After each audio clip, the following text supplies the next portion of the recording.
La novia del millonario la trató mal frente a todos en el lobby, pero cuando la empleada levantó la palma y pronunció 6 palabras suaves, hasta el aire se detuvo, y él comenzó a llorar por dentro.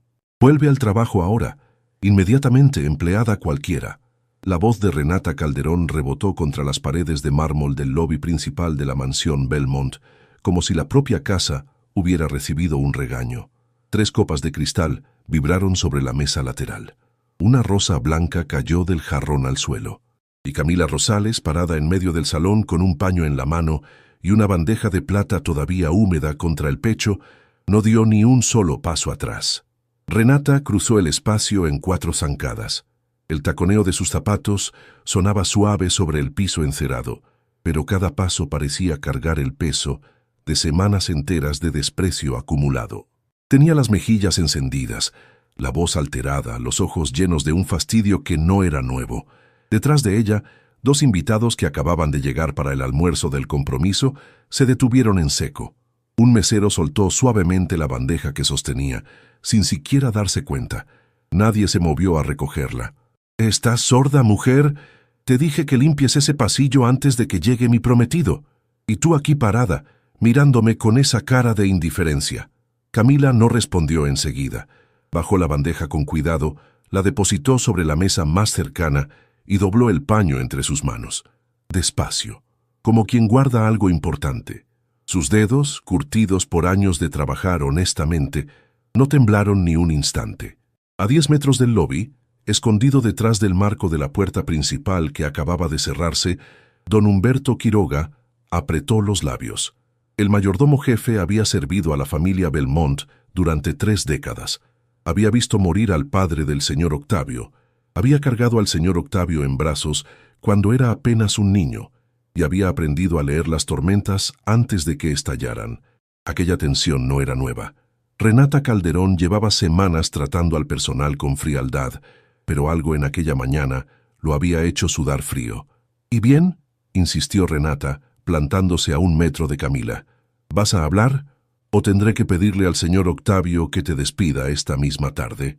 Porque mira, querida, una sola palabra mía basta, una sola, y mañana te quedas sin oportunidades en esta ciudad». «Sin ninguna». Los invitados intercambiaron miradas incómodas.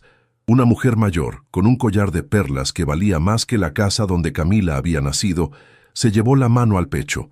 Un hombre joven, con cuaderno en la mano porque venía contratado para anotar los detalles del evento del compromiso, levantó la mirada despacio. Su instinto profesional le decía que aquello iba a convertirse en algo más grande que una simple discusión. «Señora Calderón», dijo Camila finalmente, con una voz tan baja que todos tuvieron que inclinarse para escucharla. «Yo terminé el pasillo hace 2 horas. Si quiere, puede ir a revisarlo, está limpio». «No me hables con ese tono», reclamó Renata, con la cara cerca de la de ella. «Tú no eres nadie aquí. Tú eres parte del servicio. ¿Me entiendes? Del servicio. Y las personas del servicio no contestan». Don Humberto cerró los ojos. Aquello era más de lo que cualquier ser humano debía soportar en silencio. Pero conocía a Camila. Sabía que ella jamás respondía. Llevaba 7 meses trabajando en la mansión y nunca había levantado la voz, nunca había llegado tarde, nunca había pedido un favor. Era discreta por elección propia, como si quisiera atravesar el mundo sin dejar huella. Renata extendió la mano hacia adelante con autoridad, una mano cargada de anillos, perfumada, manicurada, y la dejó suspendida en el aire, señalando la dirección de la salida, durante un segundo eterno. «Una palabra más, y te juro que esta misma tarde recoges tus cosas. Una palabra más y nadie en esta ciudad va a abrirte la puerta de su casa». Fue entonces cuando Camila hizo algo que nadie esperaba. Levantó su propia mano, despacio, con la palma abierta hacia Renata, como quien le pide al viento que se detenga. No gritó, no retrocedió, no se defendió con palabras agresivas, simplemente puso esa mano sencilla, modesta, humilde, en el aire entre las dos, y dijo 6 palabras. 6 palabras que iban a partir aquella tarde en 2 mitades, la mitad de antes y la mitad de después. «Su voz no llega hasta aquí». Renata parpadeó. 1 vez, 2, como si no hubiera entendido. Bajó la mano, la subió de nuevo, la bajó otra vez. Buscó con los ojos a los invitados, al mesero, al hombre del cuaderno, como esperando que alguien le dijera que estaba escuchando mal, pero todos estaban congelados. ¿Qué dijiste, empleada? Dije que su voz no llega hasta aquí, señora Calderón, repitió Camila, con la misma serenidad de antes, la mano todavía levantada con la palma abierta, la mirada calmada, sin desafío, sin sumisión. Usted puede regañarme, puede llamarme la atención delante de quien quiera, puede mandarme a limpiar la mansión entera con un cepillo pequeño. Para eso me contrataron y para eso me pagan. Pero hay un lugar adentro de mí donde su voz no entra. Ese lugar no le pertenece a usted, le pertenece a mi madre, y a Dios, y a nadie más. El silencio que siguió fue tan denso que se escuchó claramente el tic-tac del reloj de pie que adornaba el rincón del lobby. La rosa blanca que había caído antes rodó 2 centímetros más sobre el piso. «¿Cómo te atreves?», exclamó Renata, recuperándose del impacto. Su voz se quebró en lo agudo, como cuando un vaso de cristal se triza por dentro pero todavía aguanta. «¿Cómo te atreves, muchacha del servicio? Tú, una limpiadora, hablándome a mí de tu madre, como si me importara. Tu madre seguramente fue otra mujer fregando los pisos de gente decente, y ahora pretendes...» «No hable de mi madre, señora». Camila no levantó la voz, pero algo en el tono cambió, y todos lo sintieron. Hasta Renata, hasta los invitados, hasta el reloj que pareció dudar un segundo antes de seguir marcando el tiempo. «No vuelvan a hablar de mi madre, por favor». El por favor cayó como una piedra suave sobre el mármol, sin violencia, pero con un peso que partió el ambiente en dos. Fue en ese instante, exactamente en ese instante, cuando la puerta principal se abrió, y los pasos firmes de un hombre cruzaron el lobby. Octavio Belmont Vega acababa de llegar de la oficina. Tenía un ramo de orquídeas blancas en la mano, una sonrisa en los labios, y la corbata aflojada por el calor de la tarde. Llegaba para almorzar con su prometida, para celebrar que faltaba poco para el compromiso oficial.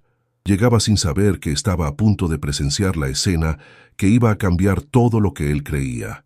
Se quedó parado a 3 metros de las 2 mujeres, las orquídeas suspendidas a media altura, la sonrisa congelada en la cara. «Renata, ¿qué está pasando aquí?». Renata se volteó hacia él, como si la hubieran rescatado del fondo de un pozo. Cambió la expresión en una fracción de segundo. Las mejillas pasaron de rojo de enojo a rosado de víctima. Los ojos se llenaron de lágrimas que aparecieron como por magia. La voz se ablandó hasta volverse miel. «Mi amor, ya llegaste. Mira lo que esta empleada me respondió. Me faltó al respeto delante de tus invitados. Octavio, esta mujer no puede seguir aquí. La quiero fuera de la casa ahora mismo». Octavio miró a los invitados. La mujer del collar de perlas bajó la mirada. El hombre con el cuaderno se quedó mirando sus apuntes, como si de repente le interesara mucho lo que tenía escrito. Nadie habló. «¿Camila?», preguntó Octavio, volteándose hacia ella. «¿Es verdad eso?».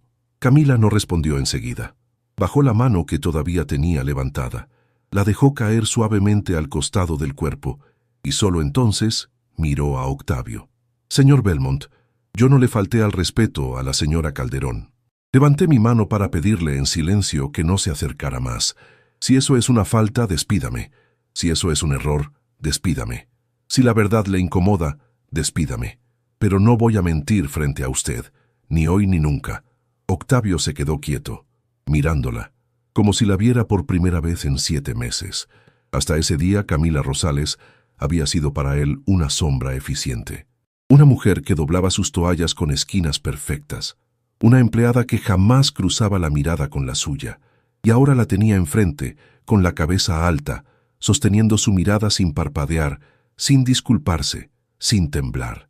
Algo se movió dentro de él, algo viejo, algo enterrado. «Octavio», reclamó Renata viendo que él dudaba.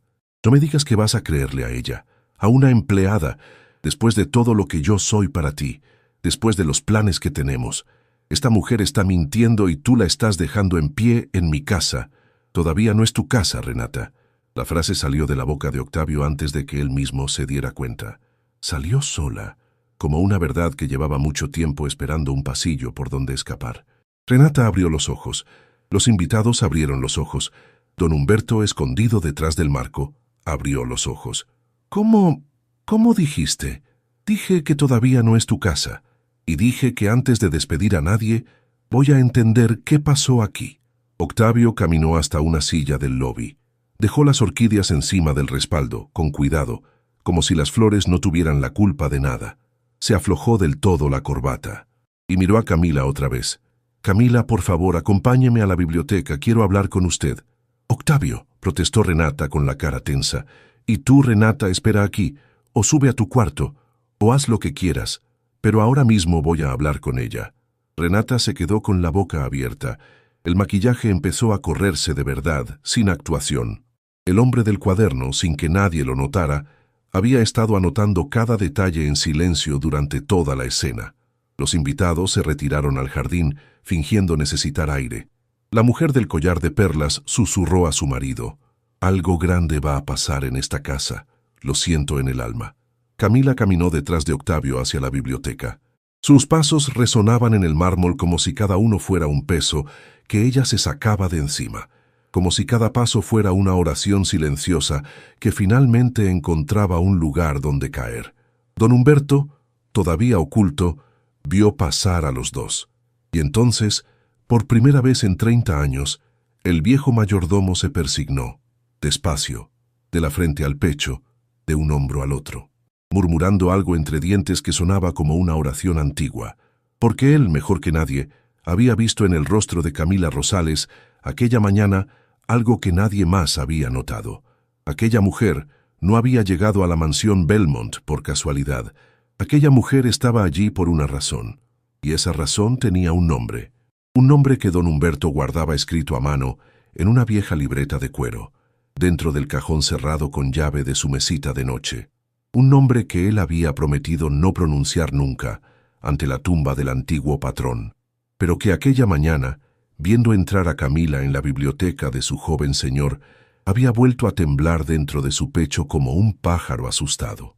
«Que Dios nos ampare», murmuró el viejo mayordomo cerrando los ojos, «porque la verdad acaba de poner el pie en esta casa, y la verdad cuando llega tarde, llega siempre buscando lo que es suyo». En el jardín exterior, mientras los invitados conversaban en voz baja, una abuela apoyada en su bastón miró hacia las ventanas de la biblioteca, donde acababan de cerrarse las cortinas. Movió la cabeza despacio. «Pobre niño», dijo sin que nadie entendiera a quién se refería. «Pobre niño, lo que está por descubrir». Su marido la miró sin entender. «¿De qué hablas, querida? ¿A quién le dices niño?» Pero la abuela no respondió. Siguió mirando las cortinas cerradas, como si supiera algo, como si reconociera algo, como si en aquella mansión, después de muchísimos años, una historia antigua acabara de despertar. La biblioteca de la mansión Belmont olía a madera antigua, a cuero gastado y a tinta vieja. Las cortinas de terciopelo permanecían entreabiertas, dejando pasar un haz de luz que caía justo sobre el centro de la alfombra, como si la propia casa hubiera elegido el escenario para lo que estaba por suceder. Octavio cerró la puerta detrás de él. El sonido del pestillo encajándose se escuchó con claridad. Caminó hasta el ventanal. Se quedó un momento mirando hacia el jardín, donde los invitados todavía conversaban en voz baja, y después se volteó hacia Camila. Ella seguía parada en el centro de la biblioteca, con las manos cruzadas adelante. No miraba los libros, no miraba los muebles caros, no miraba siquiera al hombre que la había hecho entrar allí. Tenía la mirada fija en un punto cualquiera del piso, como quien intenta no pensar. «Camila, por favor, siéntese. Prefiero quedarme de pie, señor Belmont, si no le molesta». Octavio respiró hondo. Caminó hasta el sillón de cuero más cercano, pero no se sentó. Apoyó las manos sobre el respaldo y la miró. La luz le caía a Camila justo sobre el cabello recogido. Y por primera vez en 7 meses, Octavio se dio cuenta de que aquella mujer tenía un rostro, no una función, no un uniforme, un rostro que cargaba algo, pero él todavía no sabía qué. «Camila, lo que pasó allá afuera no estuvo bien. Por parte de Renata, quiero decir. Lo escuché todo desde la puerta antes de entrar. No es la primera vez que ella trata así al personal, pero esta vez fue diferente». Camila no respondió, solo asintió apenas con la cabeza. «Quiero pedirle disculpas en nombre de la casa, y en mi propio nombre. Aquellas palabras hicieron que Camila levantara los ojos por primera vez. Lo miró, y en esa mirada hubo algo que Octavio no supo identificar. No era gratitud, no era rencor, era otra cosa. Algo más parecido a una pena antigua que de pronto encuentra una grieta por donde respirar. No tiene que disculparse, señor Belmont. Usted no levantó la voz, usted no me trató mal. Usted simplemente llegó a su casa. Pero estoy comprometido con la mujer que sí lo hizo, y eso me hace, de alguna manera, responsable. Camila bajó la mirada de nuevo. Tragó saliva. Octavio notó por primera vez que ella tenía los ojos brillantes, no por las lágrimas que estaban por caer, sino por las que ya habían caído 1000 veces antes, en otros lugares, en otras tardes, y habían dejado esa luz acuosa que algunas mujeres heredan después de haber llorado mucho en silencio. Señor Belmont, si me trajo aquí para despedirme, hágalo rápido, por favor. Tengo que volver a casa antes del atardecer. No la traje para despedirla. Entonces, ¿para qué me trajo? Octavio dudó. Caminó hacia la mesa antigua donde su padre solía escribir las cartas familiares. Tomó un portarretrato que estaba allí desde siempre, una fotografía vieja de un hombre de bigote, mirando hacia la cámara con la seriedad de los retratos antiguos. La sostuvo entre sus manos un momento, como buscando una respuesta dentro de los ojos del muerto. Después la dejó de nuevo sobre la mesa y volvió a mirar a Camila. La traje porque necesito saber quién es usted. Como dice, llevo 7 meses pasando por su lado sin verla, como si fuera un mueble más de la casa. Pero hoy, cuando levantó esa mano, cuando dijo aquellas 6 palabras, yo escuché algo. No sé qué fue, no sé por qué me sonó tan conocido, pero algo en su voz, en su manera de pararse, me hizo acordar de alguien. Y necesito entender quién es esa persona que usted me recuerda, porque desde que entré en este lobby hace una hora, no me puedo sacar la sensación del pecho. Camila se quedó muy quieta. Por primera vez en toda la mañana, algo en su rostro tembló, apenas un instante, como cuando una vela vacila antes de apagarse, pero ella se recompuso enseguida. Señor Belmont, yo soy una empleada.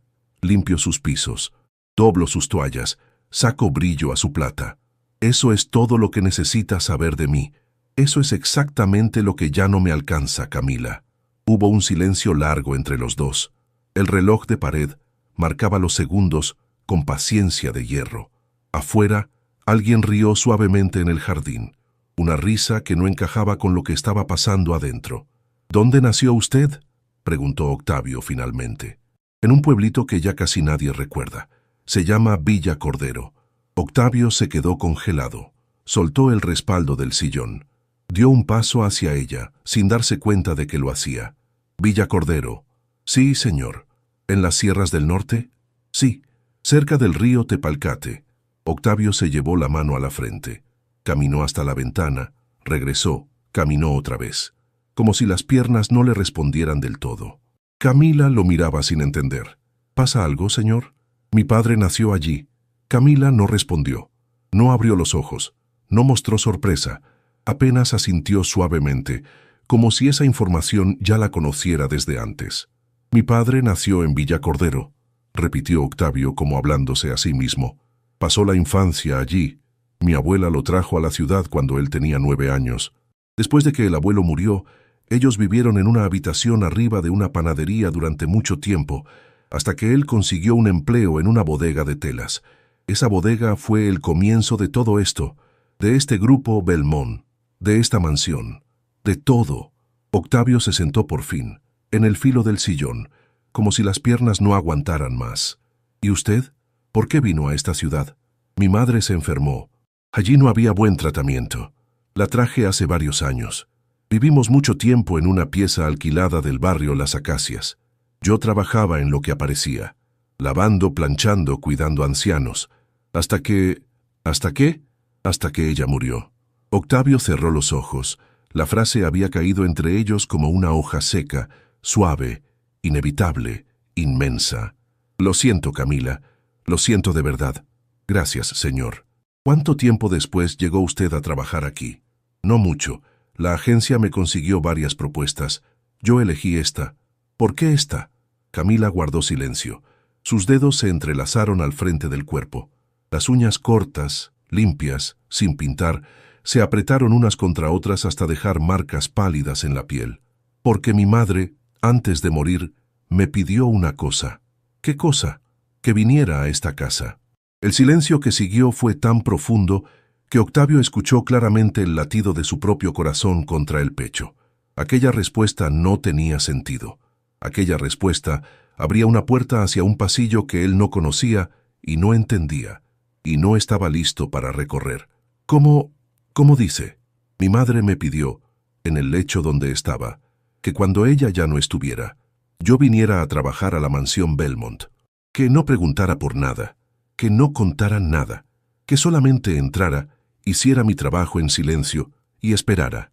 ¿Esperara qué? Eso ella no me lo dijo, señor. Me dijo solo, espera, vos vas a saber cuándo.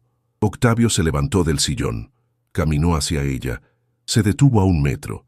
Tenía los ojos llenos de algo que no era llanto, pero que se le parecía. Camila, ¿su madre conocía a alguien de esta familia? Yo no lo sé, señor. Ella nunca quiso explicarme. Le pregunté 1000 veces, le pregunté hasta el último día, pero ella decía que no era el momento, que la verdad tiene su propio reloj. ¿Y usted no insistió? Sí, insistí. Y la única respuesta que ella me dio, antes de cerrar los ojos para siempre, fue una palabra. Una sola palabra. ¿Cuál? Camila levantó los ojos, lo miró fijo, y dijo con la misma serenidad con la que minutos antes había detenido a Renata en el lobby. Perdón. Octavio sintió que el piso se movía bajo sus zapatos. Tuvo que apoyarse en el respaldo del sillón otra vez. ¿Perdón? ¿Su madre dijo perdón antes de morir? Sí, señor. ¿Perdón a quién? Yo no lo sé. No tiene ni una idea, Camila. Ni una sospecha, ni una carta, ni una foto, ni nada. Camila dudó. Sus labios se apretaron. Sus dedos volvieron a entrelazarse, y entonces, después de un momento que pareció no terminar, ella dijo en voz baja, «Tengo una cosa, señor, pero la dejé guardada en mi cuarto». «¿Qué cosa?» «Un sobre, cerrado. Mi madre me dijo que jamás lo abriera, que solamente lo entregara cuando supiera a quién entregarlo». «¿Y todavía no sabe?» «No, señor, todavía no». Hubo un silencio largo en la biblioteca, tan largo que parecía que el mundo entero, afuera de las paredes de aquella casa, había decidido callarse para escuchar la respuesta. «Camila», la voz de Octavio salió ronca, casi quebrada. «Cuando termine su turno hoy, ¿podría usted traerme ese sobre?» Camila lo miró. Por primera vez, en sus ojos hubo miedo. No miedo de él, miedo de lo que pudiera haber dentro del papel. «¿Estás seguro, señor Belmont?» «Estoy seguro». «¿Aunque adentro haya algo que cambie todo?» «Aunque adentro haya algo que cambie todo». Camila bajó la mirada. Asintió despacio. «Está bien, hoy mismo se lo traigo». En ese instante, alguien tocó la puerta de la biblioteca. 3 golpes secos. Don Humberto Quiroga entró sin esperar permiso. Tenía el rostro pálido, las manos sosteniendo una bandeja de plata con un vaso de agua, como si necesitara algo entre los dedos para no temblar. «Disculpe, joven señor, la señorita Renata está afuera. Pide hablar con usted urgentemente. Dice que es importante». «Que espere, Humberto. Joven señor, ella...» «Que espere». Don Humberto inclinó la cabeza. Sus ojos cruzaron por un instante los ojos de Camila. Y en ese cruce hubo algo que ninguno de los dos quiso nombrar. Una pregunta, una sospecha, un reconocimiento que no podía pronunciarse todavía. «Como usted ordene, joven señor». El mayordomo se retiró. Cerró la puerta tras él con la misma suavidad con la que se cierra el cuarto de un enfermo. Octavio volvió a mirar a Camila. «Quiero pedirle una cosa más antes de que se vaya hoy. Dígame, no le cuente a nadie de esta conversación. A nadie, ni a sus compañeras del personal, ni siquiera a don Humberto. No lo iba a hacer, señor. Pero, ¿puedo preguntarle por qué?» Octavio se acercó hacia la ventana. Miró hacia el jardín. Renata caminaba de un lado a otro entre las rosas, hablando por teléfono, agitando una mano en el aire. No miró ni una vez hacia la biblioteca. Estaba demasiado ocupada con su llamada. Porque hay personas en esta casa, Camila, que han estado esperando un momento como este durante muchos años, y no quiero que se enteren todavía. «¿Qué momento, señor?» Octavio se volteó. La luz de la ventana le caía sobre la mitad del rostro. La otra mitad quedaba en sombra. como si dos hombres distintos vivieran adentro del mismo cuerpo y solo uno de los dos estuviera todavía de pie. El momento en que la verdad llega a la puerta y nadie está listo para abrirla. Camila lo miró largamente. Después asintió. «Hasta esta noche, señor Belmont. Hasta esta noche, Camila». Ella caminó hacia la puerta. Antes de salir, se detuvo, sin voltear. «Señor, diga, el sobre...». Su voz se quebró apenas un instante. Después se recompuso.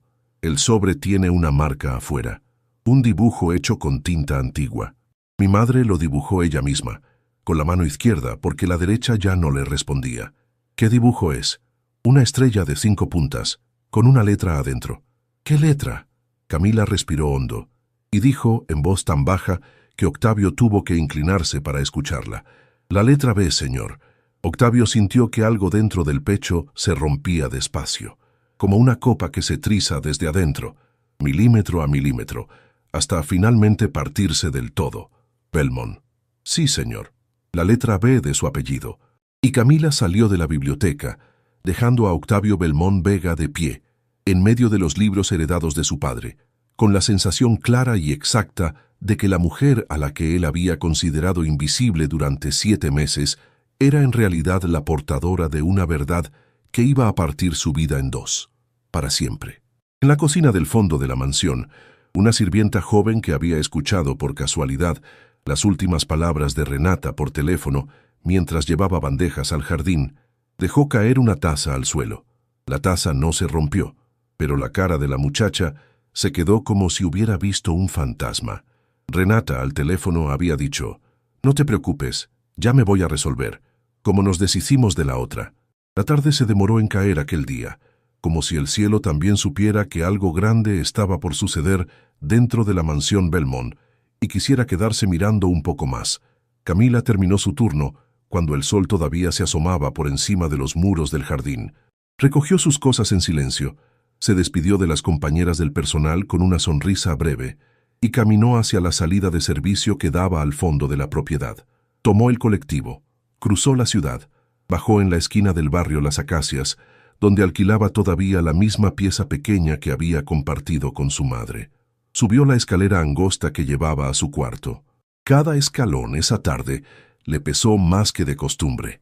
Entró, cerró la puerta y se quedó parada en medio del cuartito durante varios minutos, sin moverse, mirando el camastro tendido, mirando la imagen pequeña de la Virgen de los Dolores que su madre había clavado en la pared cuando llegaron a la ciudad, mirando la mesita de madera con las patas torcidas donde estaba el cajón, aquel cajón. Lo abrió despacio. Sacó un envoltorio de tela vieja, amarrado con un cordón gastado, lo apoyó sobre el camastro y solo entonces se sentó al borde, con las rodillas juntas y las manos cruzadas sobre la falda. Desató el cordón. Dentro del envoltorio de tela había un sobre, color crema, de papel grueso, con una estrella de 5 puntas dibujada en el centro, hecha a mano, con tinta antigua medio borrada por el tiempo. Y en el corazón de la estrella una letra, una sola, B. Camila pasó los dedos por encima del dibujo, despacio, como si tocara la mejilla de alguien que ya no estaba. Las lágrimas le bajaron sin que ella las llamara, sin sollozar, sin gemir, solamente cayendo una detrás de otra sobre el papel crema. Y entonces se acordó del cuarto del hospital donde su madre había pasado los últimos días. Se acordó del olor a alcohol y a sopa fría. Se acordó de la enfermera de turno de noche, que les había permitido quedarse más tiempo del que el reglamento permitía, porque entendió que aquella mujer enflaquecida sobre la cama no iba a llegar al amanecer. Se acordó de la mano de su madre, ya casi sin peso, sosteniéndole la suya con la fuerza última que le quedaba. «Mija, escúchame bien. Cuando yo me vaya, vos vas a buscar trabajo en la mansión Belmont. ¿Me entendiste? Belmont, en la avenida de los Álamos, no en otra, en esa. Mami, no hables así, no... Escúchame, que no me queda tiempo. Vos no preguntes por nadie. Vos no cuentes quién eres. Vos entrás, haces tu trabajo y esperás, ¿me lo prometés? Te lo prometo, mami. Pero, ¿esperar qué? Vos vas a saber cuándo, mi vida. Vas a sentirlo aquí. y le había tocado el pecho con el dedo tembloroso justo encima del corazón. El día que sientas que llegó el momento, le entregas este sobre al dueño de la casa, solo a él, a nadie más. ¿Me lo prometes? Te lo prometo. Pero, ¿qué hay adentro, mami? Y entonces su madre había hecho aquella cosa terrible, aquella cosa que Camila iba a recordar el resto de su vida. Su madre había sonreído. Una sonrisa pequeña, cansada, con los labios secos, partidos. Una sonrisa que parecía pedir disculpas por algo que ella no podía nombrar. Adentro hay un perdón, mi vida.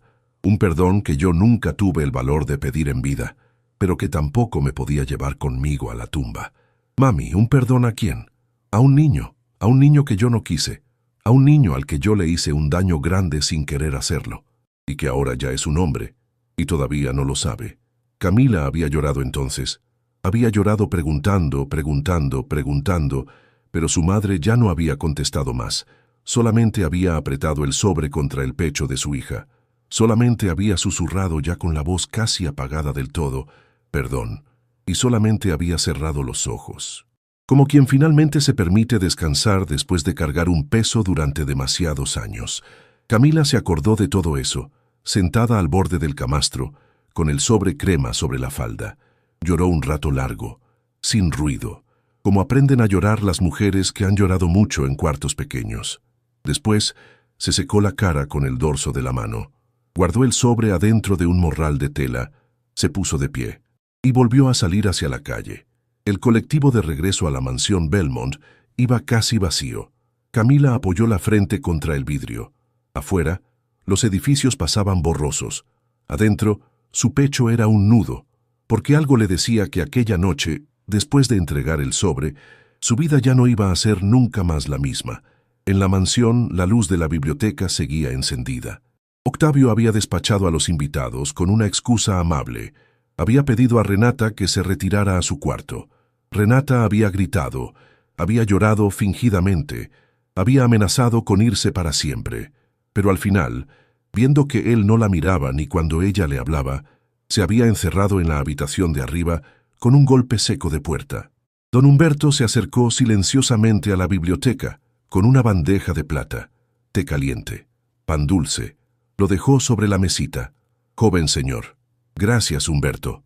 Joven señor, ¿puedo hablarle un momento? Diga. El viejo mayordomo se acomodó las manos delante del cuerpo. Sus dedos temblaban apenas. Octavio lo notó. Era la primera vez en 30 años que veía temblar a don Humberto Quiroga. Joven señor. La muchacha. La señora Camila. ¿Qué pasa con ella, Humberto? Su nombre, Rosales. ¿Le dice algo, joven señor? Octavio frunció el ceño. No. ¿Debería? Don Humberto bajó la mirada hacia el piso de madera encerada. Respiró hondo, apretó los labios, y después dijo, con la voz de quien por fin se decide a soltar un peso que cargó 3 décadas enteras. Su padre, joven señor, el difunto señor Belmont, antes de morir una noche en este mismo cuarto, me hizo un pedido. Me hizo prometerle algo que yo le prometí, y nunca lo cumplí. ¿Qué pedido?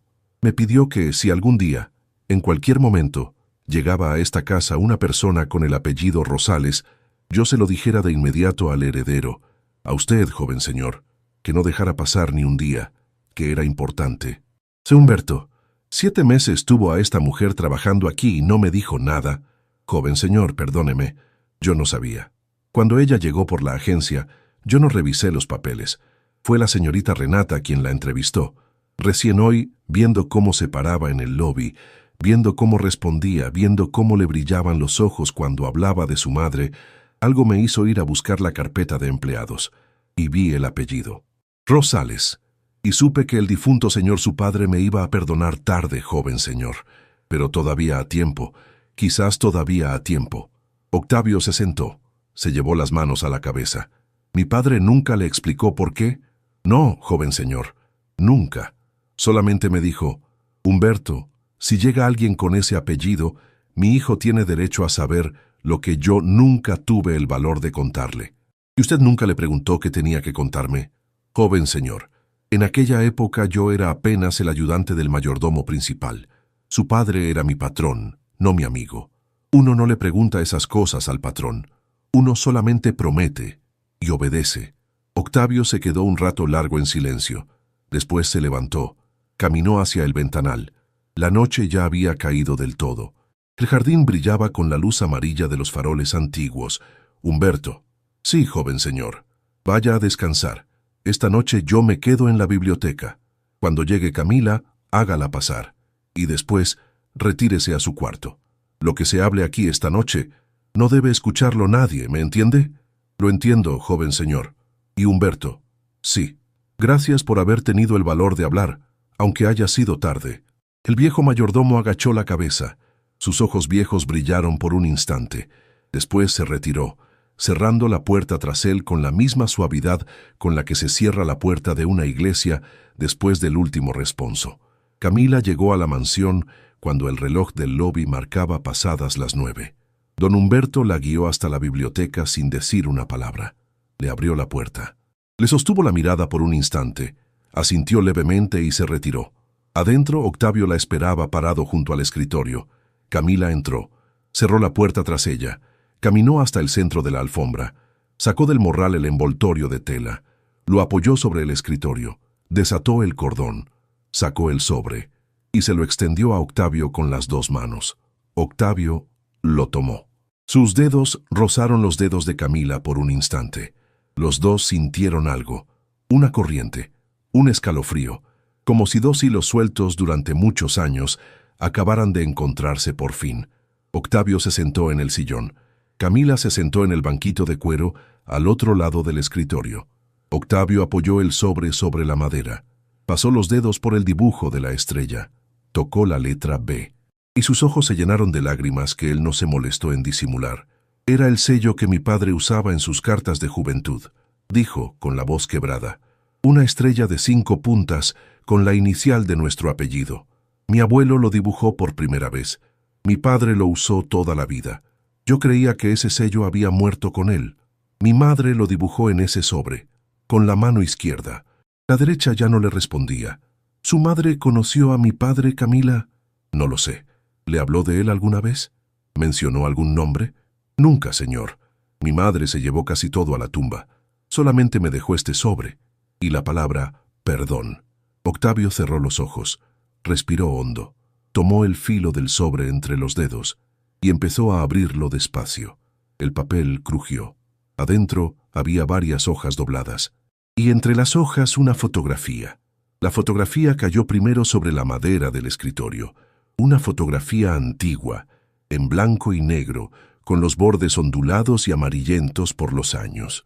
En la imagen se veía a una mujer joven, sonriente, sentada en un banco de plaza.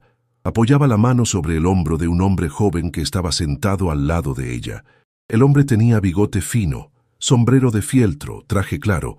Le sonreía a ella con una sonrisa que decía cosas que ningún hombre le sonríe a una conocida. Octavio miró la fotografía y la sangre se le fue del rostro. ¿Camila? Sí, señor. Esta mujer de la foto, ¿es su madre? Sí, señor. Esa es mi mamá, de jovencita. ¿Y el hombre que está al lado?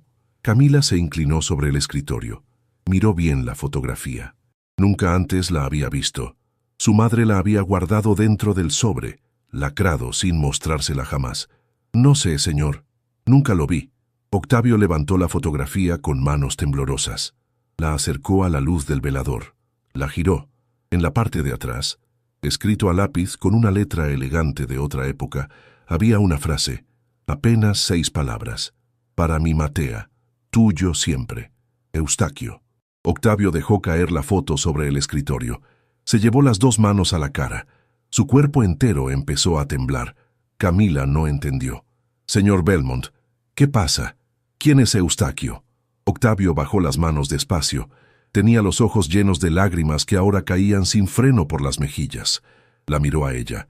La miró largo, como quien por fin entiende algo que tenía delante de los ojos hacía 7 meses sin verlo. Eustaquio Belmont.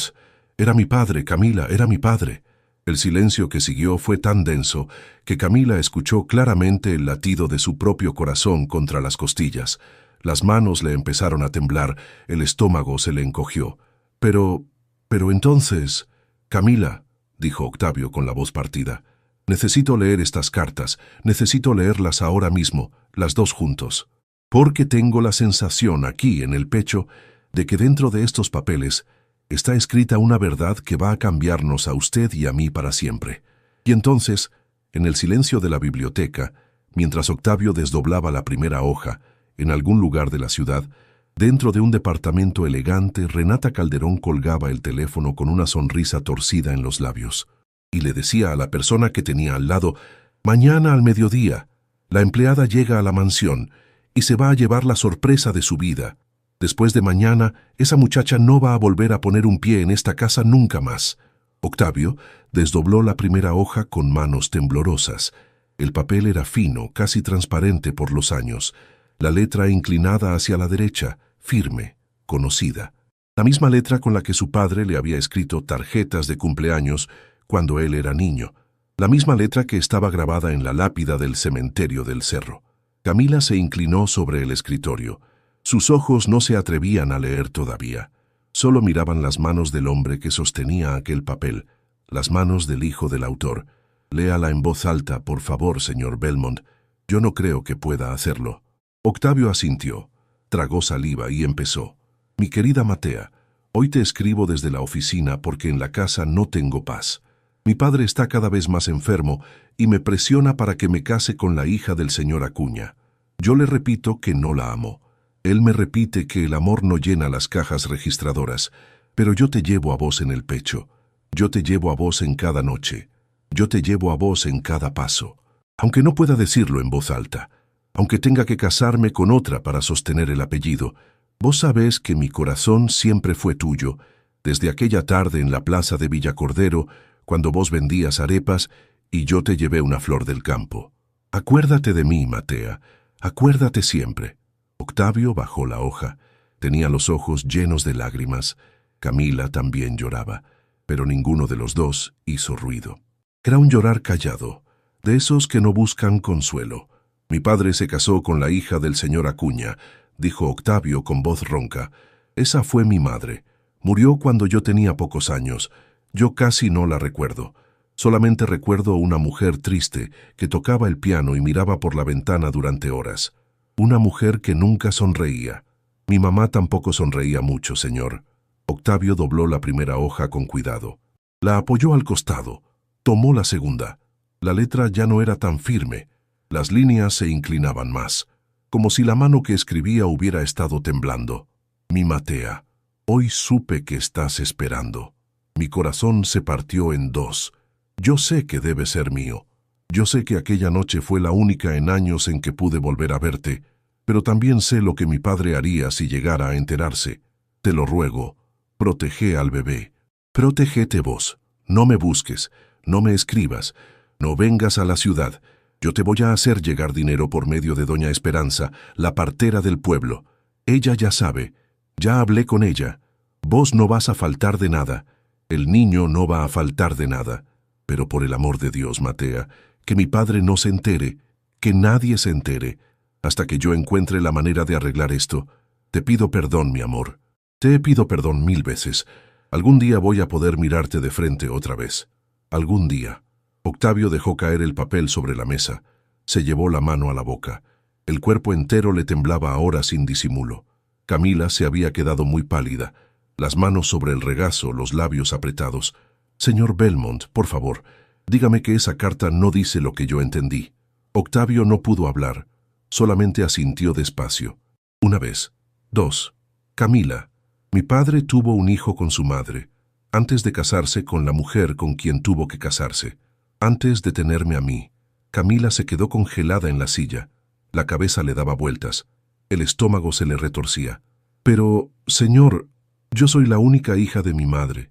Yo soy la única. Mi madre nunca tuvo otro bebé. Yo lo sé. Yo lo hubiera sabido. Camila, lea esto. Mire la fecha». Octavio le acercó la segunda carta. Camila vio.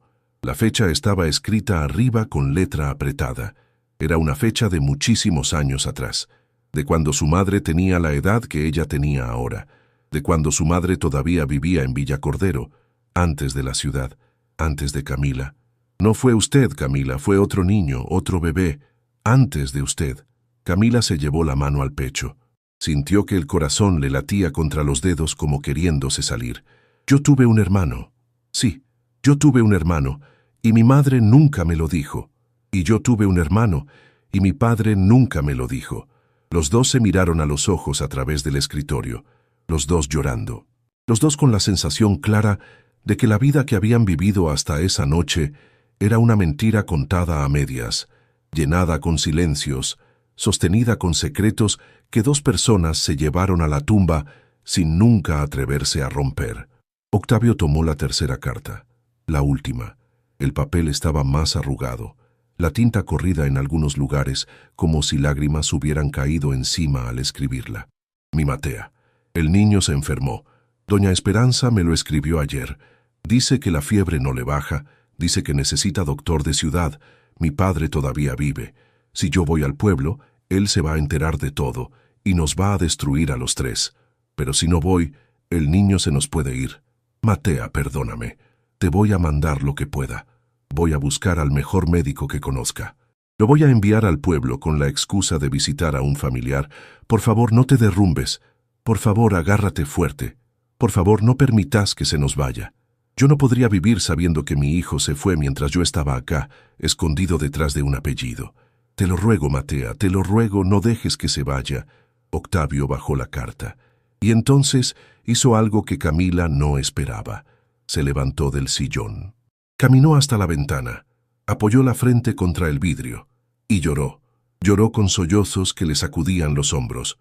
Lloró por un padre que él había conocido distante, ocupado, severo. Lloró por un padre del que ahora descubría que había llevado un dolor secreto durante toda su vida. Lloró por un hermano que nunca había llegado a abrazar. Lloró por una mujer que su padre había amado y traicionado y abandonado. Lloró por todos los silencios que habían construido la casa donde él había crecido. Camila se levantó también, caminó hasta él, se quedó a un paso de distancia, sin tocarlo, esperando. Señor Belmont, ¿sabe qué pasó con el niño? Octavio se enderezó, se secó la cara con la manga, negó con la cabeza. No sé, Camila. Las cartas terminan ahí.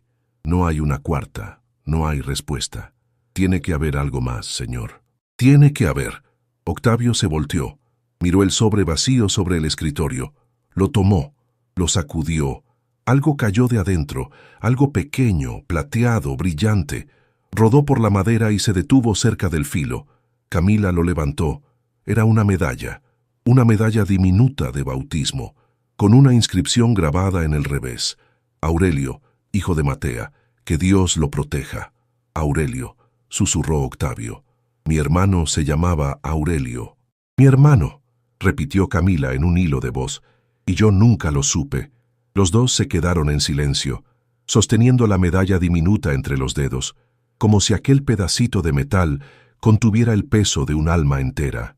Señor Belmont, ¿cree usted que él vivió? No lo sé, Camila, pero esta noche le juro a usted, le juro frente a la memoria de mi padre y de su madre, que voy a encontrar la respuesta.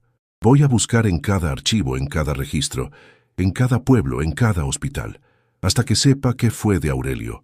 Para usted, para mí, para nuestros padres que ya no pueden buscar.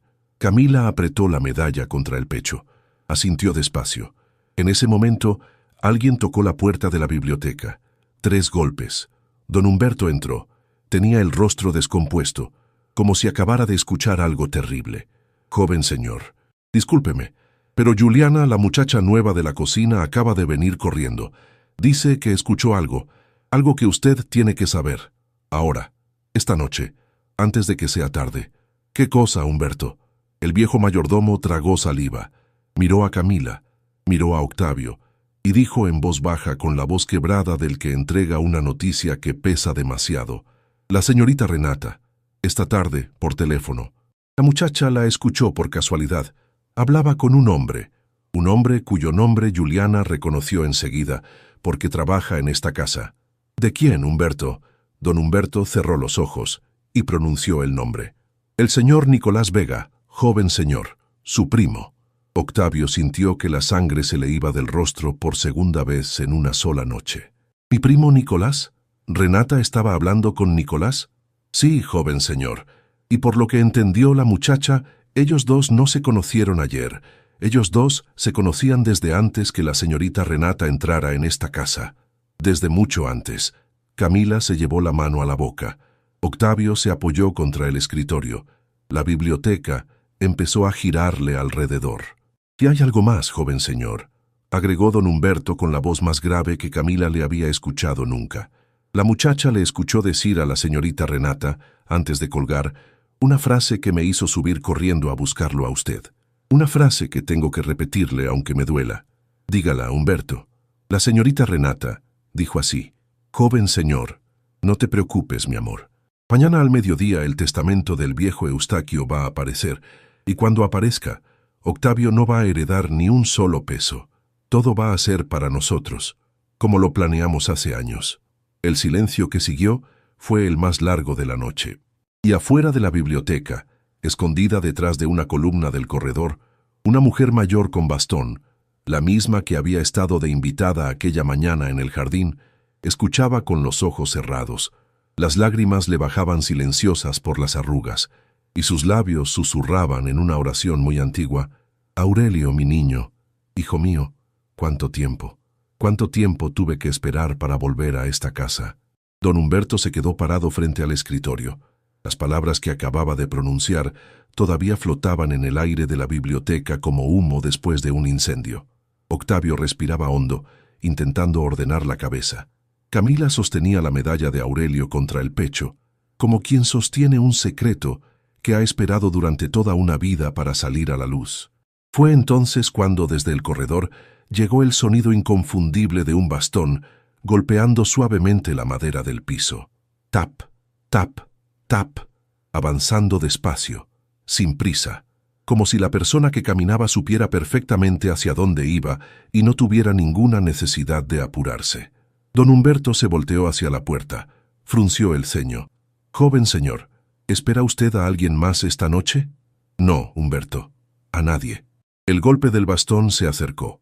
Se detuvo justo del otro lado de la puerta, y después una voz de mujer mayor, serena, firme, que cruzaba el aire como si llevara siglos esperando ser escuchada, dijo: «Joven Belmont, soy yo, la mujer del bastón. Estuve esta mañana en el jardín. Por favor, ábrame. Llevo demasiados años esperando este momento». Octavio miró a Camila. Camila miró a don Humberto. Don Humberto se acercó a la puerta con paso lento, apoyó la mano en el picaporte, dudó un instante y abrió. La mujer entró despacio. Tenía el cabello blanco recogido en un moño bajo. La piel del rostro estaba marcada por arrugas que parecían dibujadas con la paciencia de quien ha vivido muchísimas estaciones. Apoyaba el peso del cuerpo sobre un bastón de madera oscura, terminado en un puño de plata gastado. Pero los ojos eran jóvenes, vivos, brillantes, como dos ascuas que el tiempo no había conseguido apagar. Caminó hasta el centro de la biblioteca, se quedó parada frente a Camila, la miró largamente, y dos lágrimas le bajaron por las arrugas sin que ella levantara la mano para secarlas. «Hija mía, ¿cuánto te pareces a tu madre?». «¿Cuánto?». Camila no supo qué decir. La medalla seguía apretada en su mano. «Señora, perdón, ¿quién es usted? ¿Conoció a mi mamá?». La mujer sonrió apenas, una sonrisa cargada de algo muy antiguo. Apoyó la mano libre sobre el brazo de Camila. «Mi niña, yo soy doña Esperanza Carvajal, la partera de Villa Cordero, la que ayudó a tu madre cuando vino al mundo tu hermano Aurelio, la que sostuvo entre estas mismas manos al bebé que el padre del joven Belmont nunca pudo conocer». Octavio se levantó del sillón, caminó hasta ella. La miró con los ojos llenos de algo que no sabía si era esperanza o miedo. «Doña Esperanza, mi padre la nombra en una de las cartas que acabamos de leer». «Lo sé, hijo, lo sé. Yo misma le pedí a tu padre que dejara constancia escrita, por si algún día llegaba este día, por si algún día había justicia. ¿Usted estuvo esta mañana en mi jardín? ¿Cómo llegó usted hasta aquí?». Doña Esperanza apoyó las dos manos sobre el puño del bastón. Se acomodó como quien se prepara para contar una historia largamente guardada. «Llevo años acercándome a esta casa, joven Belmont. Años.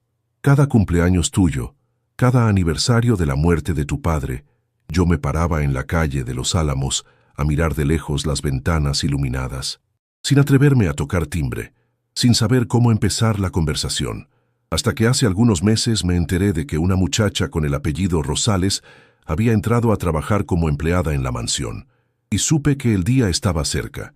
Supe que Matea, desde donde esté, había encontrado la manera de mandar a su hija al lugar donde tenía que estar, y entonces empecé a esperar la oportunidad de poder entrar. ¿Cómo entró hoy? Por las amistades viejas de tu padre, hijo. La señora del collar de perlas, la que estuvo en el almuerzo, fue muchísimos años atrás amiga de juventud de tu papá. Ella me debía un favor antiguo. Yo le pedí que me llevara como acompañante al almuerzo. Ella aceptó, y eso me permitió estar aquí cuando todo empezó a desencadenarse. Don Humberto se acercó a doña Esperanza con la cabeza agachada. Señora, perdóneme, si yo hubiera hablado antes, si hubiera tenido el valor de contarle al joven señor lo que su padre me pidió, quizás todo habría sido diferente. No, Humberto, cada cosa tiene su tiempo, y este es el tiempo, ni antes ni después, justo ahora. Octavio respiró hondo, buscó la silla más cercana, se sentó. Doña Esperanza, las cartas terminan cuando mi padre le pide a usted que mande un médico al pueblo, porque Aurelio estaba enfermo, pero después de eso no hay nada más. Necesito saber qué pasó con el niño. Doña Esperanza bajó la mirada hacia el bastón. Sus manos viejas se aferraron al puño de plata. Tardó en hablar, y cuando habló, la voz le salió más quebrada que antes. El médico llegó tarde, hijo, llegó tarde. Tu padre hizo todo lo que pudo desde la ciudad, pero los caminos en aquella época eran de tierra y las lluvias se llevaron los puentes esa semana. Cuando el médico finalmente cruzó el río, el niño llevaba 3 días con fiebre alta. Hicimos todo lo que pudimos, compresas frías, hierbas, oraciones, pero el cuerpito de Aurelio era muy pequeño y la enfermedad fue muy grande.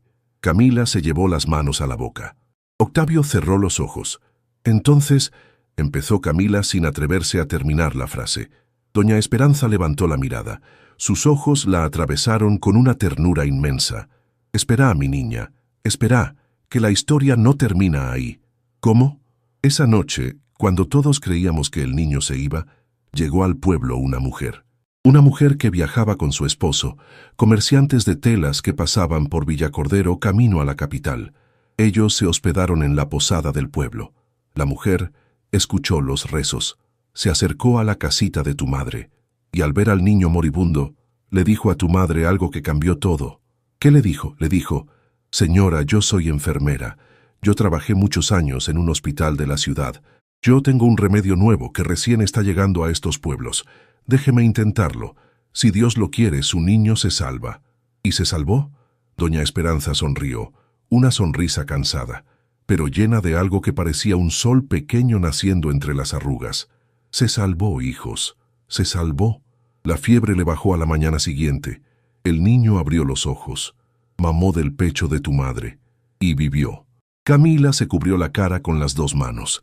Lloraba ahora sin disimulo. Octavio se levantó de la silla, caminó hasta ella, le apoyó la mano en el hombro, y por primera vez en aquella noche, los dos se sostuvieron uno al otro sin palabras. Doña Esperanza, dijo finalmente Octavio con la voz quebrada, si Aurelio vivió, ¿dónde está ahora? ¿Por qué nunca lo buscamos? ¿Por qué mi padre nunca nos lo dijo?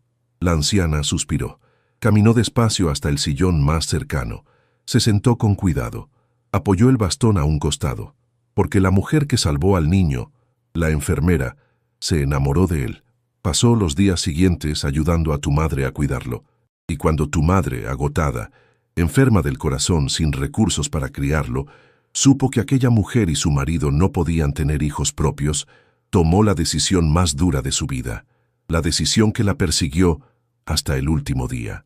Le entregó a Aurelio para que ellos lo criaran, lejos, en otra ciudad, con otro apellido, para que el viejo señor Belmont nunca lo encontrara, para que el niño tuviera la oportunidad de crecer en paz. ¿Mi madre lo regaló?, preguntó Camila con la voz partida. No lo regaló, mi niña, lo salvó, le dio la única vida posible, pero pagó un precio que jamás dejó de pagar. Por eso ella nunca te habló de Aurelio, por eso ella te pidió en el lecho de muerte que vinieras a esta casa, porque tu madre quería que la verdad encontrara su camino, aunque ella ya no estuviera para acompañarlo. Octavio caminó hasta la ventana.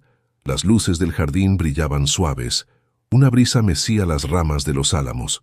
Doña Esperanza, ¿usted sabe el nombre de la familia que se llevó a Aurelio? La anciana se quedó muy quieta. Apretó las manos sobre la falda. Sé el nombre, hijo. Lo guardé escrito en una libretita durante todos estos años. Pero antes de decírselos tienen que prometerme una cosa. ¿Qué cosa? Que cuando lo encuentren le van a contar la verdad con cuidado, con respeto, porque ese hombre hoy ya es adulto, ya tiene su vida hecha, sus afectos, sus heridas, y la verdad, cuando llega tarde, hijos míos, puede ser una bendición o puede ser un derrumbe, depende de cómo se entregue. Se lo prometemos, doña Esperanza, dijeron Octavio y Camila al mismo tiempo, sin haberse puesto de acuerdo. La anciana asintió. Sacó del bolsillo del vestido una libretita pequeña, de tapas gastadas, amarradas con un elástico. La abrió en una página marcada con un señalador rojo. Leyó en silencio. Levantó la mirada. La familia que se llevó a Aurelio se apellidaba Mendoza Solís. Eran comerciantes de telas. Se establecieron en la ciudad de San Bartolomé del Llano, a más de 12 horas de aquí. Ella se llamaba Adelaida, él se llamaba Genaro. Le pusieron al niño un nombre nuevo, porque querían empezar de cero. Le pusieron... Doña Esperanza tragó saliva. Miró a Octavio. Miró a Camila. Le pusieron Mateo. Mateo Mendoza Solís. Octavio se quedó congelado. Toda la sangre se le fue del rostro. Las manos le empezaron a temblar. ¿Mateo Mendoza Solís? Sí, hijo. ¿Por qué? ¿Te dice algo el nombre? Octavio no contestó. Caminó hasta el escritorio. Abrió el primer cajón. Sacó una agenda de cuero. La hojeó rápidamente con los dedos temblorosos. Se detuvo en una página. Se la mostró a doña Esperanza. Doña Esperanza, ¿esta es la persona? La anciana acercó la mirada. Sus ojos se abrieron de a poco. Después se llenaron de lágrimas. Sí, hijo, es él. Es Aurelio. Es ese rostro. Yo lo cargué en estos brazos cuando era recién nacido. Yo nunca podría olvidarme de esa frente. Camila se acercó. Miró la página. Era una tarjeta de presentación pegada a la agenda con cinta adhesiva. Una tarjeta elegante, de papel grueso con un logo bordado en relieve. Señor Belmont, ¿quién es ese hombre? Octavio levantó la mirada. Tenía los ojos llenos de algo que no sabía si era alegría o terror. Camila, este hombre es el abogado principal del grupo Belmont, el hombre que mi padre eligió personalmente para administrar el testamento de nuestra familia, el hombre que mañana al mediodía está citado en esta misma mansión para una reunión que nadie me había explicado. Don Humberto, parado en silencio junto a la puerta, dejó caer la bandeja de plata que sostenía. El estruendo del metal contra el piso hizo eco por todo el corredor.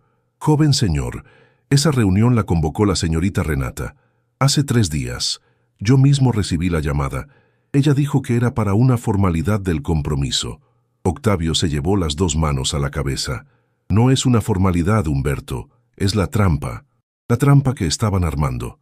Mañana al mediodía mi propio hermano, sin saber quién es, va a venir a esta casa con un papel falso, un testamento adulterado, para hacerme perder todo lo que mi padre me dejó. Doña Esperanza se levantó despacio, apretó el bastón con fuerza. Entonces no podemos esperar a mañana, hijos.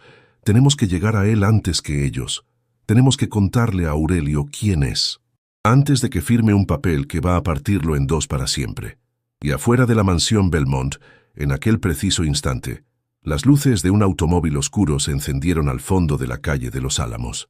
El motor arrancó suavemente. Y el conductor, un hombre de gabardina con sombrero de ala ancha, habló en voz baja por un teléfono celular pegado al volante. «Patrona, acaba de entrar la vieja del bastón en la mansión y se quedó adentro mucho rato». Del otro lado, la voz de Renata Calderón respondió, fría, cortante, sin un solo temblor. «Deténla antes del amanecer, que no llegue al abogado, lo que sea, distráela, llévala lejos, pero que mañana al mediodía no esté en esa mansión. Que no llegue al abogado, lo que sea, distráela, llévala lejos, pero que mañana al mediodía no esté en esa mansión». El hombre del automóvil oscuro asintió, colgó el teléfono y se acomodó el sombrero de ala ancha sobre la frente. Bajó del auto en silencio. Caminó hacia la verja lateral de la mansión y esperó. Adentro, ninguno de los cuatro sabía que afuera, en la sombra de los álamos, alguien se preparaba para impedir lo único que podía salvarlos. Octavio cerró la agenda con la tarjeta de presentación de Mateo Mendoza Solís. La apretó contra el pecho. Caminó hasta doña Esperanza, que seguía sentada en el sillón con el bastón apoyado al costado. «Doña Esperanza, no podemos esperar a mañana. Tenemos que ir esta misma noche hasta donde está mi hermano. Tenemos que llegar antes que ellos. San Bartolomé del Llano queda lejos, hijo. 12 horas en automóvil. No alcanzamos. Mateo no vive ya allá. Está en la ciudad. Hace meses que se mudó. Vive en un edificio del centro porque la firma del grupo Belmont le exige tenerlo cerca de la oficina principal». Camila se llevó la mano a la frente. «Entonces está cerca. Está a minutos de aquí. A 20 minutos en carro, Camila, 20 minutos». Don Humberto se acercó al escritorio. Sacó de su bolsillo una libretita de cuero gastado, la misma que llevaba consigo desde hacía décadas. La apoyó sobre la mesa. «Joven señor, perdóneme por no haberla mostrado antes, pero hoy es la noche en que todos los silencios tienen que terminar». Abrió la libreta. Páginas amarillentas. Anotaciones a mano. Cifras, fechas, iniciales. Su padre, joven señor, durante muchísimos años, mandó dinero a una familia de la ciudad de San Bartolomé, a nombre de Adelaida Mendoza. Lo hizo cada mes, sin falta, sin avisarle a nadie. Yo era el que llevaba los sobres al correo. Yo era el único que sabía, y aquí, en esta libreta, está cada envío, cada cantidad, cada fecha. Es la prueba de que su padre nunca olvidó a Aurelio. Aunque nunca se animó a conocerlo, lo sostuvo siempre desde lejos. Octavio tomó la libreta, la hojeó. Las lágrimas le bajaron despacio. «Humberto, ¿por qué nunca me dijo nada?» «Porque su padre me hizo prometer que no lo haría hasta que llegara el día. Y yo, joven señor, soy un hombre de pocas virtudes, pero las pocas que tengo las cumplo aunque me cueste el alma». Camila se acercó. Apoyó la mano sobre el hombro del viejo mayordomo. Don Humberto, por primera vez en 30 años de servicio, cerró los ojos y se permitió llorar adelante de sus patrones. Juliana Prado apareció entonces en la puerta de la biblioteca. Llevaba el delantal todavía puesto, las manos llenas de harina seca de la cocina, y en los ojos esa mezcla de miedo y decisión que solamente tienen las muchachas que han trabajado desde niñas y saben distinguir muy bien lo que está bien de lo que está mal. «Señor Belmont, perdón que interrumpa, pero hay algo más que tengo que decirle». «Pasa, Juliana, cerrá la puerta». La muchacha obedeció, se acercó despacio, tragó saliva. «Yo no soy la primera muchacha del personal que escucha cosas raras en esta casa, señor. Antes de mí, hace ya un buen tiempo, había otra. Se llamaba Lorenza Iriarte. Trabajaba en la cocina conmigo. Era buena, era honesta, y un día desapareció». «¿Desapareció?» La señorita Renata dijo que la había despedido por robar, pero todas las muchachas del personal sabemos que Lorenza nunca habría robado nada. Era de iglesia, era de las que llevaba pan los domingos a los ancianos del refugio. La señorita Renata la sacó porque Lorenza había escuchado algo, una conversación, y la señorita Renata se enteró. Camila se llevó la mano a la boca. «¿Y a dónde fue Lorenza, Juliana? ¿Vos sabés?» «Sé que volvió a su pueblo, a San Bartolomé del Llano. Tiene a su mamá allá. Yo conservo el número que ella me dio antes de irse. Le pido perdón, señor Belmont. No me animé a contarlo antes. Tenía miedo de perder el trabajo. Pero esta noche, escuchando lo que pasa, ya no aguanto guardar silencio». Octavio se acercó. Le puso las manos sobre los hombros con suavidad. «Juliana, vos no vas a perder el trabajo, al contrario. Hoy te ganaste el respeto eterno de esta casa. Llama a Lorenza ahora mismo. Necesitamos saber exactamente qué fue lo que ella escuchó». La muchacha asintió. Salió corriendo de la biblioteca. Mientras tanto, en un edificio del centro de la ciudad, un hombre estaba parado frente al ventanal de su apartamento. Mateo Mendoza Solís miraba las luces de la ciudad sin verlas realmente. Tenía un vaso de agua en la mano, una corbata floja al cuello, y en la mesa, un sobre cerrado que le habían entregado esa misma tarde. Adentro del sobre había un documento, un testamento, con la firma escaneada de Eustaquio Belmont, con cláusulas que él, como abogado principal, tenía que validar al día siguiente al mediodía. Mateo era un hombre de leyes, riguroso, honesto. Llevaba años trabajando para el grupo Belmont sin haber conocido nunca personalmente al heredero. Era distante con la familia patrona, porque así se lo había exigido siempre el difunto señor Eustaquio, en su último contrato firmado antes de morir. Que mi hijo Octavio jamás conozca a este abogado en persona, salvo cuando llegue el día en que la ley lo exija. Mateo siempre había creído que era una excentricidad del viejo patrón, una manía de empresario solitario. Pero esa noche, mirando aquel testamento, algo dentro del pecho le decía que había algo profundamente equivocado en aquel papel. Las cláusulas no encajaban con la personalidad que él había conocido del señor Eustaquio a través de los documentos antiguos. Las firmas tenían algo raro. El sello familiar, la estrella de 5 puntas con la letra B, estaba dibujado con un trazo más nuevo, más rápido, como si lo hubieran reproducido recientemente. Mateo dejó el vaso sobre la mesa, tomó el teléfono, marcó. «Madre, soy yo. Disculpa la hora». Del otro lado una voz cansada respondió. Era Adelaida Mendoza, la mujer que lo había criado. «Hijo, ¿pasa algo?» «Madre, necesito preguntarte algo, y necesito que me digas la verdad. Decime, mi vida, ¿vos conociste alguna vez a un señor llamado Eustaquio Belmont?» Hubo un silencio del otro lado del teléfono. Un silencio tan largo que Mateo entendió la respuesta antes de que su madre hablara. «Hijo, vení mañana temprano a casa, antes del mediodía. Te tengo que contar algo. Algo que tu padre y yo te debíamos haber contado hace muchísimos años». Mateo apretó el teléfono contra la oreja.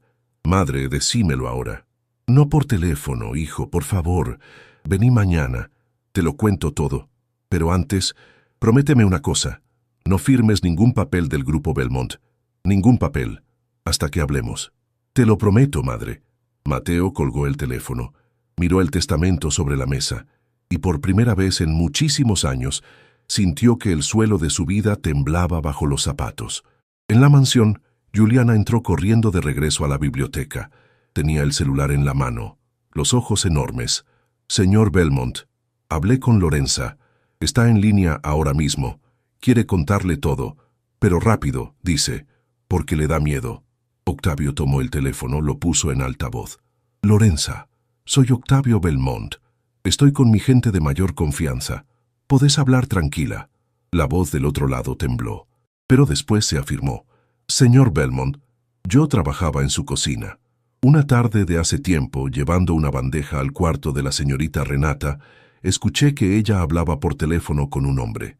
Le decía, cuando yo me case con Octavio, vamos a sacar a la madrastra de la casa, porque ella sabe demasiado del viejo, y después vamos por la herencia». Don Humberto se llevó la mano al corazón. «La señora Beatriz». «¿Quién es la señora Beatriz, Humberto?» «Era la segunda esposa de su padre, joven señor. Vivió en esta casa cuando usted estaba en el internado. Una mujer noble, que se desentendió de la herencia, que solamente vivía aquí cuidando los rosales del jardín. La señorita Renata, hace algunos meses, le ofreció instalarse en una casa pequeña en las afueras. Le dijo que estaría más tranquila. La señora Beatriz aceptó porque ya tenía los huesos cansados, pero desde entonces nadie ha vuelto a verla, joven señor». Camila sintió que un escalofrío le subía por la espalda. Entonces la otra de la que hablaba Renata era esa señora. «Eso parece». Lorenza siguió hablando por el altavoz. «Hay algo más, señor Belmont. El hombre con el que la señorita Renata hablaba ese día le decía, tranquila, mi amor, cuando todo termine, vos y yo vamos a estar juntos como siempre soñamos. Lo único que tenés que hacer es casarte con él, soportarlo el tiempo necesario, y después el apellido es nuestro». Yo grabé esa conversación en el celular, señor. La tengo guardada. La estoy mandando a Juliana ahora mismo. Octavio sintió que el corazón se le aceleraba. «Lorenza, ¿vos sabés el nombre del hombre que hablaba con Renata?» «Lo sé, señor, porque al final de la llamada ella le dijo, te amo, Nico», y yo me quedé congelada, porque ese hombre, ese Nico, lo había visto entrar a su mansión muchas veces. Era su primo, señor Belmont. Era el señor Nicolás Vega. Octavio se sentó, se llevó las manos a la cabeza. Camila se acercó, apoyó la mano sobre su hombro. esta vez no como empleada, como hermana, como persona que ya no podía mirarlo desde afuera. «Octavio, mírame». Él levantó los ojos. Era la primera vez que ella lo llamaba por el nombre, sin el señor. «Mañana al mediodía vamos a entrar en esa reunión los dos juntos. Vamos a llevar a doña Esperanza. Vamos a llevar la libreta de don Humberto. Vamos a llevar la grabación de Lorenza. Y vamos a llevar las cartas de tu papá con la medalla de Aurelio. Y cuando Renata y Nicolás se sienten en la mesa a presentar su testamento falso, ellos no van a saber lo que les espera. Pero lo más importante, Octavio, es lo siguiente. Vamos a llegar antes hasta Mateo. Vamos a contarle quién es, para que cuando entre en esa reunión, ya no entre como abogado del grupo Belmont. Entre como tu hermano, como mi hermano». Octavio la miró largamente, y después muy despacio asintió. «Camila, yo crecí solo. Crecí pensando que era el único hijo de un hombre que casi nunca me miró a los ojos, y esta noche, en menos de unas horas, descubrí que tengo una hermana, un hermano, una abuela que esperaba afuera del jardín, una historia entera que nadie me contó. Si mañana sobrevivimos a esto, voy a pasar el resto de mi vida agradeciéndole a tu madre por haberte mandado a esta casa». Camila no respondió, solo le apretó la mano, una vez, fuerte. En ese instante exacto, afuera de la mansión, el hombre del sombrero de ala ancha vio salir un automóvil oscuro por el portón lateral. Adentro iban 3 personas. Reconoció a doña Esperanza en el asiento del fondo. Reconoció al joven Belmont al volante. Reconoció a la muchacha del personal en el asiento del acompañante. Marcó el teléfono. «Patrona, acaban de salir. Van todos juntos, llevan a la vieja». Del otro lado, Renata respiró hondo. Su voz salió más fría que el mármol del lobby. «Seguilos, pero a distancia. No hagas nada todavía. Quiero saber a dónde van. Quiero saber a quién están buscando. Porque si llegan al lugar correcto, mañana al mediodía pierdo todo lo que vengo planeando hace años. Y eso, Octavio Belmont y su empleadita, no se los voy a permitir». El hombre arrancó el motor. Las luces se encendieron suaves. El automóvil oscuro empezó a moverse por la calle de los Álamos, manteniendo siempre la distancia justa, como un animal paciente, que sabe esperar el momento exacto. «Adelante». Sin sospechar nada, Octavio aceleró hacia el edificio del centro, hacia el apartamento donde Mateo Mendoza Solís miraba un testamento falso sobre la mesa, sin imaginar que su vida estaba a punto de cambiar para siempre. Antes del amanecer, eran casi las 3 de la madrugada cuando el automóvil de Octavio Belmont se detuvo frente al edificio del centro. Don Humberto se había quedado en la mansión, custodiando los papeles originales. Juliana se había quedado al lado del teléfono, esperando. Pero Octavio, Camila y doña Esperanza subieron los 3 juntos al último piso. Mateo Mendoza Solís abrió la puerta con el rostro pálido. No esperaba visitas. Se quedó congelado al ver al heredero del grupo Belmont parado en su corredor a esa hora, acompañado por una empleada del servicio y una mujer mayor con bastón. «Señor Belmont, ¿qué hace usted aquí? ¿Pasó algo?» «Mateo, pasó todo. Pasó la cosa más grande que podía pasarnos a los dos. Por favor, déjenos entrar. Hay una persona conmigo que quiere conocerlo. Lleva muchos años esperando este momento». Mateo miró a doña Esperanza. La anciana sonrió, y sus ojos viejos se llenaron de lágrimas. «Hijo mío, ¿cuánto te pareces a tu padre verdadero?» Mateo se llevó la mano al pecho. Algo dentro de él, algo que llevaba toda la vida durmiendo, despertó de golpe, como un instinto antiguo que no sabía que tenía. «Pasen, por favor, pasen». Adentro del apartamento, mientras Camila preparaba un café con manos temblorosas y Mateo escuchaba con los ojos cada vez más húmedos, doña Esperanza fue desplegando toda la historia. Las cartas, la medalla, la fiebre de la infancia, la enfermera que lo salvó, la decisión imposible de Matea, el silencio de Eustaquio, los pagos secretos de don Humberto. El refugio Santa Esperanza, donde una freira llamada Sor Amelia Tobar había recibido oficialmente a Adelaida y Genaro como padres adoptivos para legalizar todo en papeles. Sor Amelia había muerto hacía algún tiempo, pero había dejado el expediente completo guardado en el archivo del refugio. Doña Esperanza tenía copia de cada documento. Mateo escuchó sin interrumpir. Cuando doña Esperanza terminó, él se quedó en silencio mucho rato. Después se levantó, caminó hasta el balcón, miró las luces de la ciudad y dijo, sin voltearse, «Toda mi vida sentí que me faltaba algo, una pieza, un pedacito. Yo amo a mis padres, amo a Adelaida, amo la memoria de Genaro, pero siempre supe que había algo más, y no podía nombrarlo». Se volteó, miró a Octavio, miró a Camila, y caminó hacia los dos. Se quedó parado frente a ellos. «Hermano, hermana». Las 3 palabras cayeron en el aire como 3 campanas pequeñas, anunciando algo que el mundo esperaba escuchar desde hacía décadas. Octavio abrió los brazos. Mateo entró en ellos. Camila también.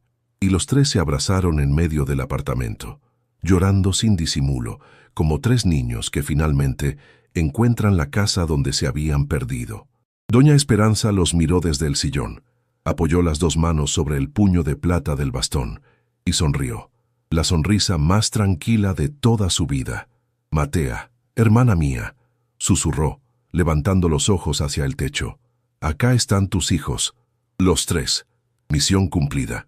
Mateo abrió el sobre del testamento falso sobre la mesa. Lo estudió con ojos profesionales.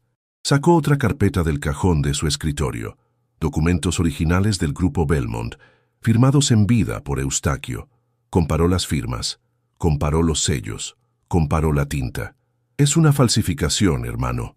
Buena, pero falsificación.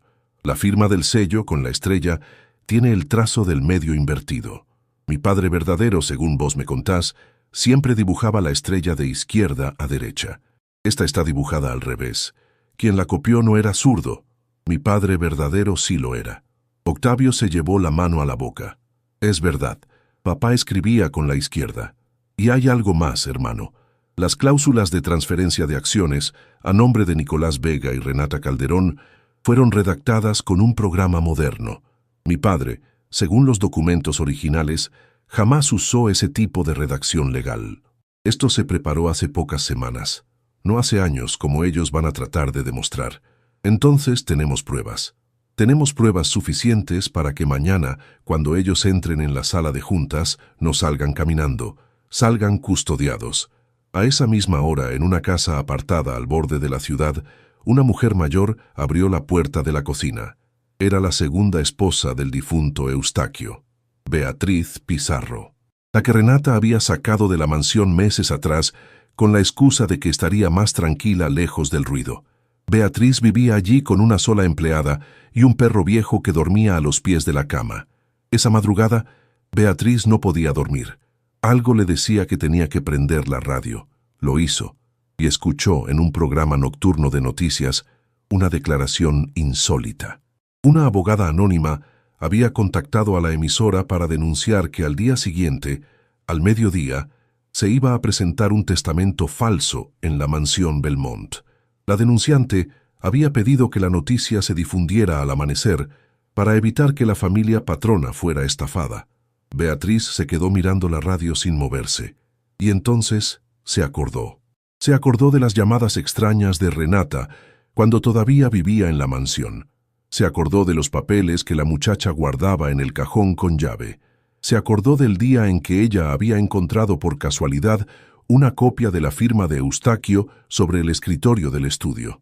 Sin pensarlo 2 veces, Beatriz tomó su cartera, despertó a la empleada, le pidió que llamara un taxi, y antes del amanecer viajaba ya rumbo a la mansión Belmont con 2 sobres viejos guardados en el regazo, sobres que ella había escondido el día en que dejó la casa, por las dudas, porque algo en el alma le había avisado que iba a llegar este momento. La voz de la radio era la voz de una mujer joven, valiente, era Lorenza Iriarte. Y la emisora era la misma donde un periodista, hacía años, había empezado a investigar movimientos sospechosos dentro del grupo Belmont. El mismo periodista que se había presentado como fotógrafo contratado en aquel almuerzo del compromiso. Aquel hombre del cuaderno que anotaba todo en silencio. Su nombre verdadero era Joaquín Esquivel. Doña Esperanza lo había contratado meses atrás para documentar cada movimiento de Renata dentro de la casa, sin que ni Octavio supiera. A las 11:30 de la mañana, la mansión Belmont estaba llena. Octavio había convocado, sin avisar el motivo, a todos los miembros del consejo directivo del grupo. Renata bajó del cuarto de arriba con un vestido elegante y los labios pintados de carmín. Sonreía. Estaba segura de que aquel mediodía sería su victoria definitiva. Nicolás Vega llegó pocos minutos después, en su automóvil deportivo, con una carpeta de cuero bajo el brazo. Renata lo recibió con un beso disimulado en la mejilla. «Todo está listo, mi amor. Todo, querida. Cuando Mateo presente el testamento, vamos a tener mayoría legal». Octavio queda como invitado en su propia casa. Pasaron al salón de juntas. Una mesa larga de roble. 12 sillas. Octavio entró por la otra puerta. Camila entró detrás de él. Y detrás de Camila entraron uno a uno. Doña Esperanza con su bastón, don Humberto con la libretita de cuero, Juliana Prado con el celular en la mano, Beatriz Pizarro con sus 2 sobres viejos, Joaquín Esquivel con una grabadora encima de la mesa, y por último, abriendo las puertas de par en par, Mateo Mendoza Solís con su maletín de abogado. Renata se quedó congelada. Nicolás dejó caer la carpeta al suelo. ¿Qué significa esto? Significa, Renata, dijo Octavio sentándose en la cabecera, que mi padre, antes de morir, dejó un testamento verdadero, y que ese testamento está en manos de mi hermano, que entró hoy por esta puerta por primera vez en su vida, como hijo de esta casa, no como abogado contratado. Renata miró a Mateo. Mateo le devolvió la mirada con la serenidad fría de los hombres, que descubrieron a tiempo lo que estaban a punto de firmar. Señora Calderón, el testamento que usted preparó con el señor Vega es una falsificación. Tengo aquí las pruebas. Tengo aquí los originales firmados por mi padre verdadero. Y tengo aquí el expediente del refugio Santa Esperanza, firmado por Sor Amelia Tobar, que prueba mi identidad. La policía está esperando en la entrada. El consejo directivo va a votar hoy mismo la expulsión de Nicolás Vega y la presentación de denuncia formal contra usted. Renata se levantó. Buscó la puerta con los ojos. Joaquín Esquivel ya la estaba grabando con la cámara escondida en el broche del saco. Beatriz Pizarro depositó sobre la mesa los 2 sobres antiguos. Contenían cartas en las que Renata, hacía años, ya le pedía dinero por adelantado a Nicolás a cambio de ocuparse del problema de la heredad. Octavio, mi amor, esto es un malentendido. Yo te amo. Yo siempre te amé. Es mentira de los empleados. Octavio se levantó. Caminó hasta ella, la miró largamente, sin enojo, sin desprecio, solo con una pena profunda. Vos no me amaste nunca, Renata, y yo durante mucho tiempo tampoco supe lo que era amar. Hoy, una mujer humilde, con un trapo en la mano y un sobre en el morral, me enseñó lo que vale levantar la palma de la mano y decir, su voz no llega hasta aquí. Vos podés irte ahora caminando, o esperar a que la ley te acompañe. Eso ya no me corresponde a mí decirlo. Renata se desmoronó sobre la silla. Nicolás intentó escapar. La puerta del salón estaba bloqueada por 2 oficiales que esperaban afuera. Joaquín Esquivel terminó la grabación. Don Humberto, parado a un costado, agachó la cabeza con respeto silencioso. Pasaron las semanas. La mansión Belmont, por decisión unánime de los 3 herederos, cambió de nombre. Ya no se llamaba mansión, se llamaba Casa Matea, en honor a la mujer que había unido 3 vidas a la distancia, sin que ninguna lo supiera mientras vivió. El refugio Santa Esperanza fue ampliado. Mateo, Octavio y Camila firmaron juntos los documentos para que se convirtiera en hogar permanente de mujeres mayores sin familia, en memoria de Sor Amelia Tobar y de todas las parteras anónimas que sostuvieron niños como Aurelio en pueblos olvidados. Doña Esperanza Carvajal se mudó al jardín de la Casa Matea, en una habitación con vista a los Álamos. Beatriz Pizarro volvió a la mansión, pero esta vez como abuela. Camila la trataba como tal. Octavio la llamaba mamá por primera vez en su vida. Juliana Prado fue ascendida a encargada general de la cocina, con sueldo doble. Lorenza Iriarte regresó del pueblo y aceptó el puesto que Juliana le ofreció. Don Humberto siguió como mayordomo jefe, hasta que él mismo decidió jubilarse, pero nunca dejó de aparecer a tomar el té de la tarde en el jardín, donde lo esperaban siempre Camila y Doña Esperanza. Renata Calderón y Nicolás Vega fueron juzgados por estafa, falsificación documental y conspiración. El proceso fue largo, pero la verdad aquella vez, llegó completa. Una tarde tibia, sin fecha exacta, Camila estaba sentada en el banco de piedra debajo del árbol del jardín. Tenía en las manos la medalla diminuta de Aurelio. La miraba pensando en su madre, pensando en todas las cajas vacías de cariño que Matea había cargado en silencio, pensando en la suerte impensada de haber encontrado dos hermanos donde antes había soledad. Octavio se sentó a su lado. Mateo se sentó del otro. Doña Esperanza se acercó despacio con el bastón. Beatriz trajo limonada en una bandeja. Don Humberto puso música suave por los altavoces del jardín. Juliana, Lorenza, Joaquín Esquivel y otros amigos de la casa se acercaron poco a poco. Una tarde común, una mesa común, una familia armada con los pedazos que la vida había dispersado durante décadas. Camila levantó los ojos, miró a sus dos hermanos, apretó la medalla contra el pecho y dijo con la voz baja, esa misma voz con la que alguna vez había detenido a una mujer enjollada en el lobby de mármol: «Mami, si vos me escuchas, la caja ya no está vacía, la caja está llena de todos y de vos, para siempre». El viento movió suavemente las hojas de los álamos, como si alguien desde algún lugar muy lejano y al mismo tiempo muy cercano hubiera finalmente cerrado un libro después de muchísimos años de espera paciente.